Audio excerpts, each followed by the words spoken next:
Hi everyone, and welcome to your weekly Pick a Card Tarot readings for the week of March 17th. If we haven't met, my name is Sydney, I'm the Tarot Guy next door, and I use my occult knowledge and intuition to help guide you towards life you want. If you have a question you want to ask the cards, you'll find information on how to get a private reading below. And if you want to learn how to read the cards, you'll find information on my beginner's course below. I'll be doing 5-card open readings, and here are the decks that I have for you.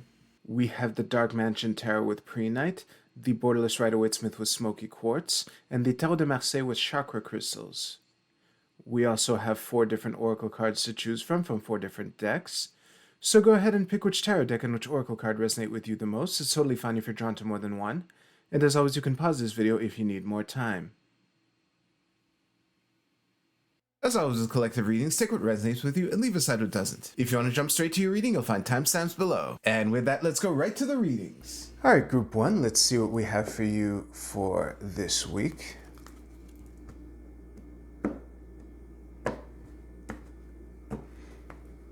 It's just going to be an orientation test, really, but... So that's the Page of Cups reversed. What is this? The King of Coins. 3 of Swords, of course. This looks like the Nine of... this is the Nine of Wands reversed.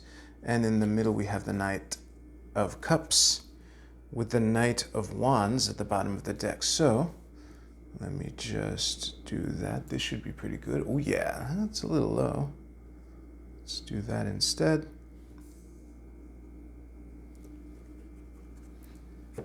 Beautiful. I will see you right now. Group 1, I actually put all the meaning together very quickly after pausing, but it was a real challenge trying to figure out what to tell someone in this situation, because the metaphor that best represents this, I'm probably not going to talk about any of the cards individually, quite frankly, but yeah, the best metaphor that represents this vibe is that if you're in a pizzeria or a restaurant or whatever, and you're the only one in the restaurant who knows how to use the dishwasher. You know, washing dishes is a vital part to a restaurant, you know, running and shit. But it's a lot of pressure on one person, and it kind of feels like a never-ending grind. I'm surprised the the Eight of Coins isn't here. But yeah, being the only guy in the restaurant who knows how to run the dishwasher, like the others can't seem to get it no matter how many times you've explained it to them. And yeah, it's grueling, it's daunting, but there's value there.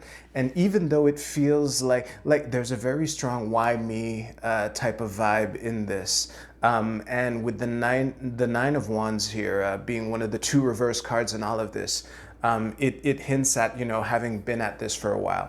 And yeah, the thing that I would say to someone in this situation, which was the big challenge while I was paused, is because it's not like if you just, you know, flipped a table and quit, yeah, the restaurant would probably fall apart without you.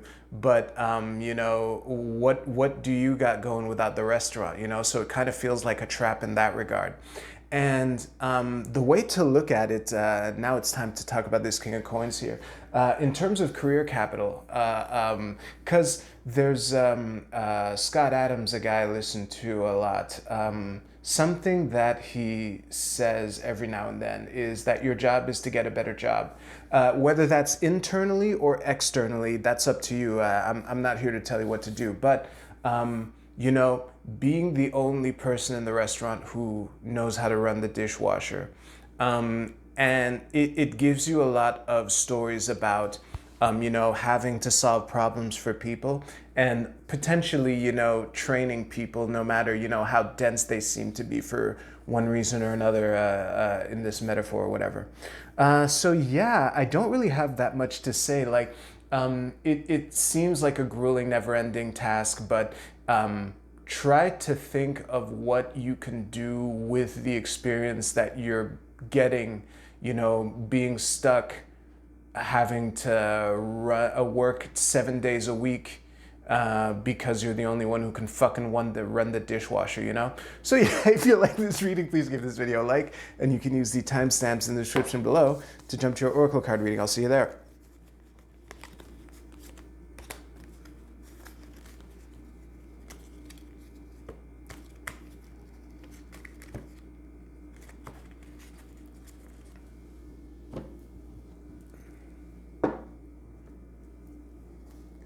Group 2, let's see what we have for you for this week.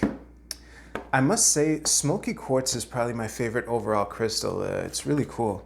Regardless, let's see what we have. This will be the first real test of the pyramid placement. Wow, this is looking pretty cool. Some of y'all might learn to love the Five of Swords, I'll say that much. Okay. Beautiful. I will see you right now. Yeah, in short, this overall message is making a decision to go out there and get what's yours. With the Eight of Cups being where it is in the reading, it's kind of obvious, especially with the Ace of Cups in the middle of all of this. It's kind of obvious what the Eight of Cups guy is going to get, you know, or the reason why he's going out there, you know, depending on how you see opportunity in here. But yeah, the decision part definitely hints at this Five of Swords here. It's looking like either standing your ground or confronting someone. That's the price you got to pay. Based off of the Four of Wands and everything else in this reading, it's looking like either an easy fight or a fight that'll be well worth whatever's on the other side of it, you know. Yeah, the Knight of Cups and Queen of Coins both reverse where they are in the reading. That's a simple warning against scatterbrainedness because I don't know what your situation is, obviously, but you know, sometimes when you're out there looking for your ace, there are kind of aces everywhere. And it's important to make sure that you focus on the ace that you're after to not end up wandering in the desert, you know? But yeah, given that it's the Knight of Cups, I'm sure that even if you did end up wandering in the desert, you'd have plenty to drink. But this is a warning to focus on the ace that matters to you, you know? So yeah, if you like this reading, please give this video a like, and you can use the timestamps in the description below to jump to your Oracle card. I'll see you there.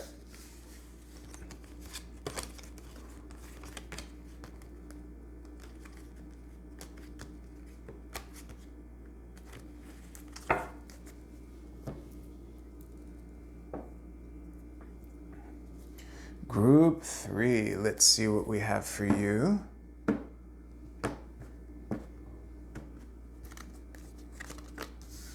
Okay.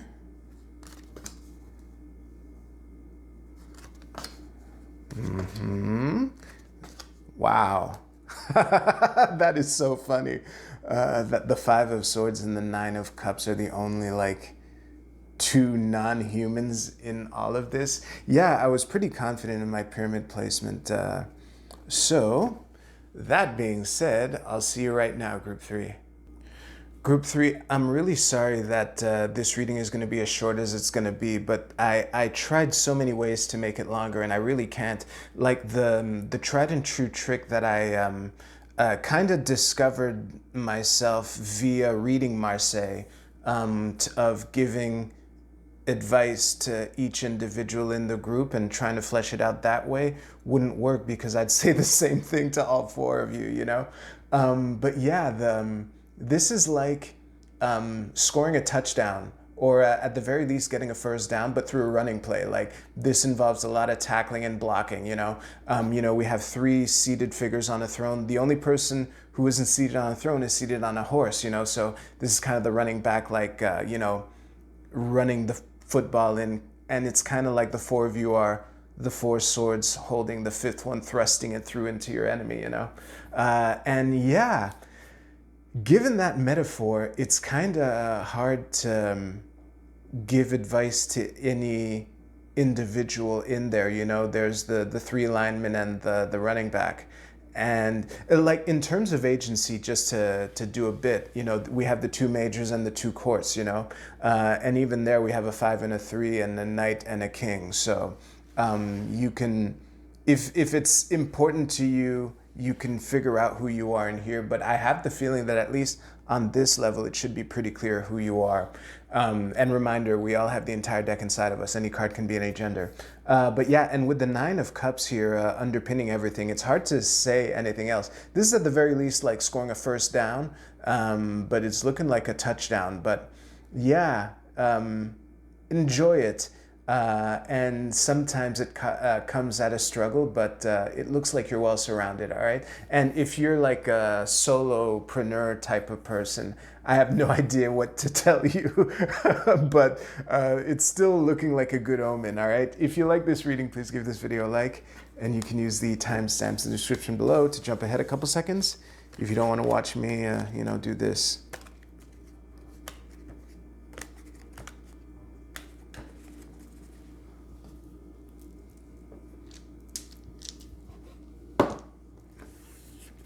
All right.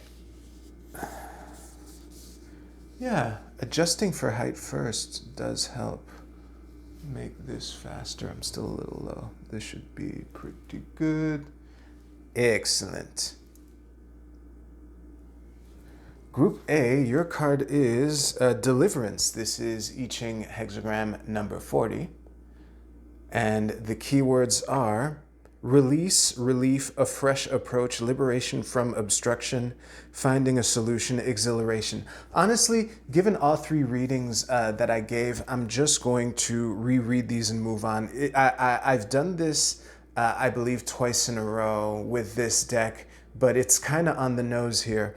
Again, release, relief, a fresh approach, liberation from obstruction, finding a solution, and exhilaration.